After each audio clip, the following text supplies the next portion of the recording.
નમસ્કાર આંગણવાડી કર્મચારી બહેનો, સ્વાગત છે તમારું આપણી આ યુટ્યુબ ચેનલમાં જેનું નામ છે ગુજરાતી જીકેની જમાવટ।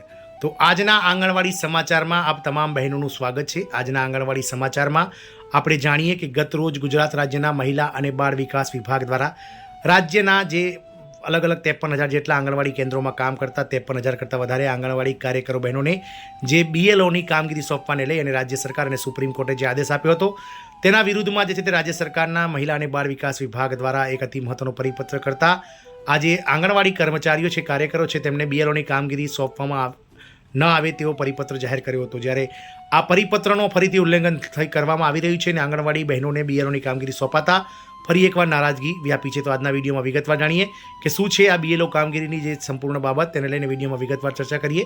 તો વિડીયોના અંત સુધી આપ બન્યા રહો અને જો આપ અમારી ચેનલમાં પહેલી વાર વિડીયો જોતા હોય તો ચેનલને લાઇક, શેર, સબસ્ક્રાઇબ કરી બાજુમાં રહેલું બેલ આઇકોન દબાવી દેશો, જેથી કરીને અમારી ચેનલ પર મૂકવામાં આવતા આવા આંગણવાડી કર્મચારીઓના સમાચાર તમને સરળતાથી ઉપલબ્ધ થઈ જાય।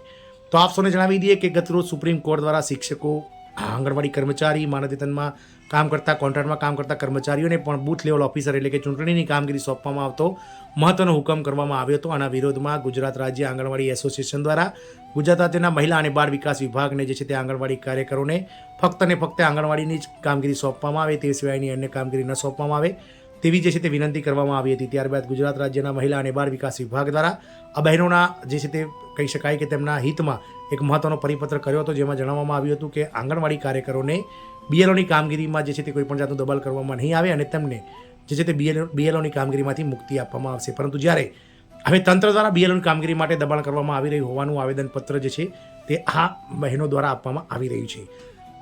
લાખો હજારો બહેનો જે છે તે પોતાના પર આ બીએલઓની કામગીરી જે છે તે કરવાનું દબાણ વધારવામાં આવી રહ્યું હોવાથી હવે તેઓ અલગ અલગ જિલ્લા કક્ષાએ કલેક્ટરોને આવેદનપત્ર આપી રહ્યા છે।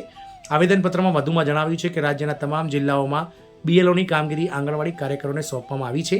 આંગણવાડી કાર્યકરો દ્વારા વસ્તી ગણતરી, વિધવા બહેનોની ગણતરી, સખી મંડળ, આધાર કાર્ડ, જનની સુરક્ષા યોજના, ગ્રામ સભામાં હાજરી, રાજકીય સરકારી કાર્યક્રમોમાં હાજરી, સુખડી વિતરણ, સ્નેહા પ્રોજેક્ટ, ઘોડિયા ઘરની કામગીરી, ટીબી, રક્તપિત્ત, એચઆઈવી, માતા દિવસ, મમતા દિવસ, પોલિયોની કામગીરી સહિતની અનેક કામગીરી કરવાની હોય છે। તેમનું કહેવું છે કે આંગણવાડી કાર્યકરો સરકારી કર્મચારી પણ નથી, તેઓ માત્ર માનદ વેતનમાં કામ કરે છે। આથી જે છે કે ભલે એવી સંભાવના છે તેમ છતાં બીએલઓની કામગીરી માટે દબાણ કરવામાં તેમને આવી રહ્યું છે।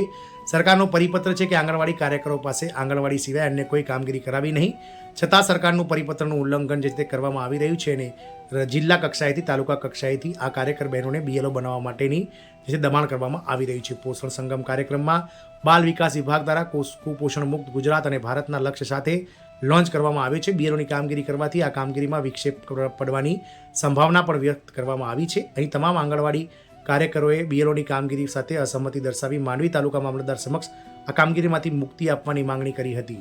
તો આંગણવાડી કર્મચારી જે કે ઘણા લાંબા સમયથી બીએલઓની કામગીરીથી પરેશાન છે, તેઓ કાર્યકર બહેનો ઘણા લાંબા સમયથી જે છે તે પોતાને બીએલઓ કામગીરીથી મુક્ત કરવામાં આવે તેવી માંગો કરી રહ્યા છે। પરંતુ અત્યારે હાલ પણ ઘણા ખરા તાલુકાઓમાં મામલતદારો દ્વારા આ આંગણવાડી કાર્યકરોને બીએલઓની કામગીરી માટે નિયુક્ત કરવામાં આવતા હોવાથી તેમના પણ દબાણ કરવામાં આવી રહ્યું છે। આથી હવે અલગ અલગ તાલુકાઓ અને જિલ્લાઓમાં બીએલઓની કામગીરીમાંથી મુક્તિ આપવાનો જે મહિલા અને બાળ વિકાસ વિભાગનો પરિપત્ર છે તેને ટકોરીને જે છે તે આવેદનપત્રો આપવામાં આવી રહ્યા છે। જય હિન્દ, અસ્તુ।